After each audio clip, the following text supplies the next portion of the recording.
10년 동안 불륜을 지속한 사람들의 사례도 종종 있는데요. 이렇게 긴 시간 동안 바람을 피우는 사람들의 심리는 뭔지, 그 중에서도 특히 상간녀의 심리가 궁금해요. 같은 여자로서 도저히 이해가 안 가거든요. 예를 하나 들어드리겠습니다. 실제 상담했던 사례인데요. 한 회사에 같은 근무하는 직장 동료였어요. 둘 다 기혼 남성, 기혼 여성이었습니다. 여성이 직장 상사였어요. 남자 직장 후배였습니다. 근데 여성 입장에서 그 여성의 남편은 지적 대화가 좀 안 되시는 분이었어요. 깊은 얘기, 사회, 문화, 정치 이런 대화가 잘 안 되는 분이었어요. 세속적인 것만 좋아하고 자극적인 것만 추구하는 분이어서 대화에 재미가 없던 분이죠. 그리고 남자 입장에서는 그 아내와 섹스리스였답니다. 어떻게 보면 남자 입장에서 사랑받지 못한다 이런 외로움을 느끼고 있는 사이였어요. 그래서 직장에서 만난 거예요. 직장 선후배 사이로. 직장 선배였던 여성이 직장 후배랑 얘기를 하다 보니까 너무 대화가 잘 통해. 그리고 이제 그 직장 선배가 자기를 잘 품어주는 거를 남자가 느껴. 그러다가 커플이 된 거죠. 여기서 이제 여성분이 오셨는데 제 유튜브를 보고 죄책감을 느꼈대요. 근데 이들이 불륜이 길어질 수밖에 없었던 이유가 일단 상황적인 특징, 같은 회사 내에 있었다. 그리고 두 번째, 양쪽 전부 다 어떤 큰 결핍, 불편함 이런 것들이 있었다는 얘기죠. 그 여성의 입장에서는 남편과 대화가 안 통해. 너무 대화가 안 통한 사람이야. 뭐 철학적인 얘기, 문화적인 얘기 하면 되게 싫어하고. 남자 입장에서는 아내한테 사랑받고 싶은데 사랑도 못 받아. 근데 두 커플을 보면 불륜 커플이지만 어떻게 보면 궁합이 또 너무 좋은 거예요. 여자 입장에서는 자기 직장 후배가 지적인 얘기도 잘 돼. 또 그 여자가 선배잖아요. 선배라고 하는 특징상 또 후배 남자를 잘 품어줄 수 있어. 남자 입장에서 또 사랑받는 느낌이 들어. 이렇게 상황적인 게 맞아 떨어질 때 불륜 기간이 오래되는 겁니다. 특별히 그들이 나쁜 놈이고 나를 속이려고 하고 정말 10년 동안 나를 속였다, 10년 동안 진짜 나쁜 짓을 계속했다 이렇게 반복적으로 할 게 아니고 상황적으로 각자의 가족 내에서 서로가 소통이 안 됐고 서로가 무관심했던 거예요. 그리고 서로 맞는 그 두 사람이 한 상황 내에서 오래 만날 수밖에 없었다는 얘기죠. 만약에 같은 직장 동료가 아니었어. 그러면 불륜 기간이 어떻게 보면 짧았을 수도 있습니다. 나이트클럽에서 잠깐 만났는데 한 일주일 만나고 헤어지고 이랬을 수도 있었단 말이에요. 상황적인 문제 그리고 각자 가정 내에서 어떤 큰 결핍 이런 것들이 맞아 떨어졌기 때문에 불륜 기간이 10년 동안 길어진 거예요. 여러분들 그렇게 생각하셔야 됩니다. 불륜 기간이 오래됐다고 그들이 뭐 나쁜 놈이다, 더 사악하다 또는 계획적으로 이렇게 움직인 거 아니냐 이렇게 오해하시면 안 된다는 얘기죠. 이런 생각을 할 필요가 있어요. 10년 동안 배우자가 눈치를 못 챈 것도 문제란 얘기예요. 남편이 10년 동안 바람을 피고 아내가 10년 동안 바람을 피우는데 그거를 눈치를 못 챘다? 그것 또한 이상한 일입니다. 그건 우리가 빨리 받아들여야 되고요. 중요한 게 이제 상간녀의 심리가 좀 궁금하시니까 상간녀는 어떤 생각을 가지고 있느냐 이거를 오늘 좀 중심적으로 살펴보겠습니다. 이렇게 긴 불륜을 저지른 상간녀는 첫째로 내 남자를요 좀 불쌍하게 생각해요. 그러니까 오래 만나는 거예요.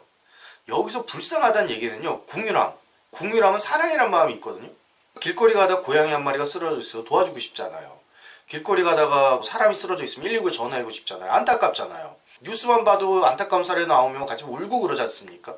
그런데 내 옆에 있는 남자가 그래. 그 남자가 내가 또 마음에 드는 남자야. 이런 심리를 기본적으로 상간녀들은 가지고 있다. 상황적인 건 제가 아까 말씀드렸지만 그걸 떠나서 개인의 심리를 말씀드리고자 하는 겁니다. 개인의 심리는 상간녀가 남편을 굉장히 불쌍하게 생각하고 있다.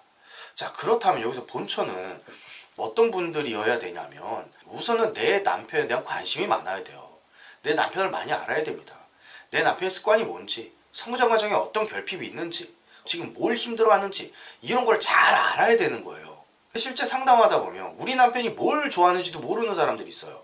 우리 남편이 어떤 음식을 좋아하고 어떤 과거가 있으며 지금 뭘 힘들어하고 이걸 몰라요. 그 모른다는 거를 본인이 좀 수치스럽게 생각해야 돼요. 저희 남편이 얘기를 안 해줬어요. 아니 본인이 물었어야죠. 서로 소통이 안 됐다는 얘기입니다. 소통이 안 됐다는 얘기는 그만큼 관심이 없었다는 얘기고요. 그만큼 애정이 없었다는 얘기죠. 그래서 제가 드리고 싶은 말씀은 내가 남편을 모른다. 이건 꼭 무관심이다. 이렇게 여러분들은 생각하셔야 되고 그래서 10년 동안 바람이 지속된 것이 아닌가라는 걸 빨리 수용할 수도 있어야 됩니다. 그럼 이 문제를 어떻게 해결해야 되느냐? 방법은 하나밖에 없습니다. 남편을 상간녀보다 더 사랑하라. 제가 그래서 사랑을 굉장히 중요하게 생각하는 이유가 그겁니다. 모든 관계의 첫 번째 단초는요, 사랑이에요. 내가 상대방에게 얼마나 애정을 가지고 있느냐. 그래야만 관심이 가거든요. 애정을 갖지 않는 사람한테 관심이 갈 수가 없어요. 내가 사랑하지 않았기 때문에 그 사람이 무엇을 힘들어하고 어떤 과거가 있고 어떤 습관을 갖고 있으며 어떤 성장을 과정을 가지고 있는지 잘 몰라요. 그래서 애정을 가지고 그 사람을 들여다보는 것이 사랑이란 마음이 가장 중요하다. 누구보다도 상간녀보다 더 사랑해라. 자, 두 번째 상간녀의 심리는 상간녀들은요, 본초를요, 나쁜 여자라고 생각합니다. 자기가 만나는 남자, 그 남자가 유부남이라고 하더라도 그 남자를 애처롭고 불쌍하게 봐요. 그러니까 자기가 더 챙겨주고 싶은 거예요. 그러면 왜 나쁜 사람이라고 생각하느냐? 그 남편들이 이제 다른 상간녀 만나면서 무슨 얘기할 거예요? 자기 부인 욕하잖아요. 취향이 안 맞는다. 나에 대해 잘 모른다. 내가 어떤 이야기를 할 때 너만 힘드냐 나도 힘들지 이런 어떤 반응을 보인다. 이런 것들을 불평하거든요. 그러면서 상간녀는 자연스럽게 아이고 불쌍해 내가 안아줄게 이러면서 또 이제 관계가 진행되는 거거든요. 그러면 이제 본초분들은 이 문제를 어떻게 해결해야 되느냐. 상간녀는 나를 좀 나쁜 사람이라 생각할 수 있다라는 생각을 빨리 인지하셔야 되고, 상대적으로 상간녀보다 더 좋은 사람이 되시면 됩니다. 여기서 좋은 사람이라는 건 뭐냐. 성품과 인품이 좋아야 되는데 성품과 인품이 좋다는 건 더 넓은 마음과 더 깊은 사고방식을 갖는 거예요. 더 넓은 마음이라는 건요, 더 수용적인 사람입니다. 내 남자의 행동, 내 남자의 태도, 내 남자의 사고방식을 더 많이 수용할 수 있는 사람. 그런 사람이 되어야 돼요. 그래야 남편이 내 품으로 들어오는 거죠. 상간녀보다 더 넓은 마음가짐을 가져라. 그리고 더 깊은 사고방식을 가지고 있어야 돼요. 대화가 잘 되는 사람과 안 되는 사람의 차이는 뭐냐면요, 사고방식이 얕은 표면적 사고만 하는 사람이 대화가 잘 안 돼요. 그러니까 예를 들어 이런 거죠. 남편이 바람났어. 그럼 그 새끼들 나쁜 놈! 이렇게 나오면 이게 표면적 사고예요. 물론 나쁘죠. 나쁜데 그 사람이 왜 바람을 피웠을까? 어떤 상황이 있는가? 또는 어떤 문제가 있었을까? 이게 우리에게 어떤 영향이 있는가? 이런 깊은 사고, 보이지 않는 그 이면을 들여다볼 수 있는 깊은 사고를 하는 그런 습관을 가지셔야 됩니다. 그럼 아내분들 이런 얘기 할 겁니다. 제가 태어나길요, 속도 좁고요, 생각도 얕아요. 그럼 저는 어떻게 해야 되죠? 이거는요, 본인의 습관이에요. 내가 수용할 수 있는 범위가 좁다는 건 그냥 습관입니다. 더 넓히면 돼요. 내가 오늘부터 많은 것들을 수용하고 갈 거야. 윤동주님의 시의 한 구절처럼 모든 죽어가는 것을 사랑해야지 라는 마음으로 다 내가 품고 갈 거야. 그런 습관을 만드시면 됩니다. 사고방식도 습관이에요. 생각하는 방식도 습관입니다. 단지 표면적으로 겉으로 드러나는 그런 것만 볼 게 아니라 그 안에 이면을 들여다봐야 된다는 얘기죠. 세 번째 상간녀 심리가 뭐냐면요, 상간녀는 여러분들의 남자를 어떻게 생각하냐면요, 내 거라고 생각합니다. 남의 것을 내가 빌려왔다고 생각하지 않고요, 그냥 자기 거라고 생각해요. 자, 결혼관계 증명서를 떼면 내 남자는 분명히 내 거로 돼 있지만 상간녀는 그런 거 신경 쓰지 않고 자기가 만난 남자를 내 거라고 생각해요. 상간녀들 같은 경우에 기본적으로 남성에 대한 지배력이 굉장히 큽니다. 여기서 남성의 지배력이란 성적 능력을 이야기하는 거예요. 성능력이에요. 기본적으로 남자들을 이렇게 몸으로 품을 수 있는, 앞전에서는 제가 마음 이야기를 했지 않습니까? 마음으로 품을 수 있는 사람인 것뿐만이 아니라 몸으로도 품을 수 있는 그런 사람이에요. 남자들이 그런 여자에 빠지면 푹 그냥 아주 젖어버리는 거죠. 속정이 그렇게 들어버려가지고 10년 동안 길게 외도가 이어질 수 있다는 얘기입니다. 저한테 예전에 남편분이 이제 오셔가지고 한 상담을 받은 게 기억이 나는데, 상간녀와 헤어졌어요. 헤어졌는데 그 여자가 너무 멀리 이사를 갔기 때문에 만나고 싶어도 못 만나요. 그러니까 아저씨가 우울증이 온 거예요. 그럼 이유를 찾아봤더니 이건 섹스 문제다.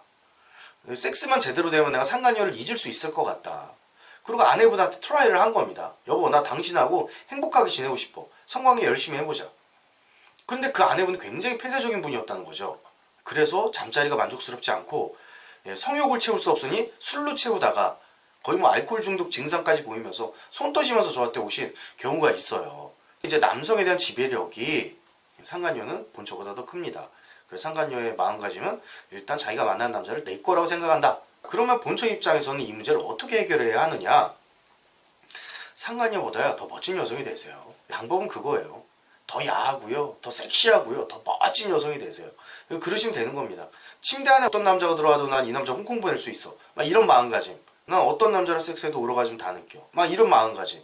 그런 마음가짐 가지고 샤론 스톤 같은 여성이 되십시오. 남자는요, 아무리 성품 좋은 심사임당보다는 조금 히스테리 부리지만 침대 안에서 환상적인 샤론 스톤을 더 끌린다. 그게 남자 심리입니다.